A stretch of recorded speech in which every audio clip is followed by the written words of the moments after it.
আসসালামু আলাইকুম। আমাদের অনেক মেয়েরাই দেখা যায় অনেক মেয়েলি রোগে প্রচণ্ডভাবে কষ্ট পায়।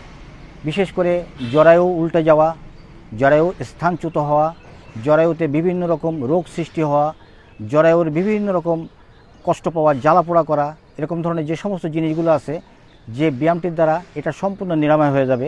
আপনারা লক্ষ্য করুন এই জরায়ুটাকে কীভাবে স্থানচ্যুত না হয় শক্ত করে ধরে রাখা যায় এবং জরায়ুতে রক্ত চলাচল করিয়ে সম্পূর্ণরূপে কর্মতৎপর, দৃঢ় এবং শক্তিশালী করে রাখা যায়। আপনারা লক্ষ্য করুন। প্রথমে ঠিক এইভাবে শুয়ে পড়তে হবে, এইভাবে ঠিক হাতটা উঠিয়ে দিতে হবে। এভাবে আমরা 25 থেকে 30 সেকেন্ড পর্যন্ত থাকব। দম নিঃশ্বাস স্বাভাবিক। তারপরে আমরা শবাসন দেব 25 থেকে 30 সেকেন্ড। তারপরে আবার আমরা ঠিক এইভাবে একই নিয়মে 25 থেকে 30 সেকেন্ড ঠিক এইভাবে থাকব। আবার আমরা 25 থেকে 30 সেকেন্ড ঠিক এইভাবে শবাসনে চলে যাব।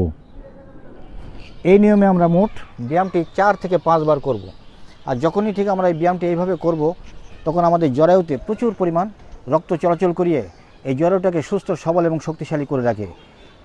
প্রত্যেকটা মেয়েদের জন্যে আশ্চর্যজনক ফল লাভ করা যায় এই ব্যায়ামটির দ্বারা। প্রত্যেকটা মেয়ে চেষ্টা করবেন যাতে এই ব্যায়ামটি, যারা অবিবাহিত মেয়ে তারাও করতে পারবেন, যারা বিবাহিত হয়ে গেছে বিবাহিত তারাও করতে পারবেন।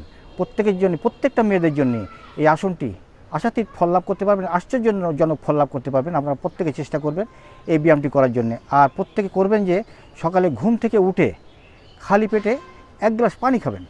পানি খাওয়ার পর তাতে একটু লেবুর শরবত দিলে, মানে লেবু চিপে দিলে সবচেয়ে ভালো হয়। খাওয়ার পরই 10 মিনিট পরেই আপনারা ব্যায়ামটি শুরু করবেন।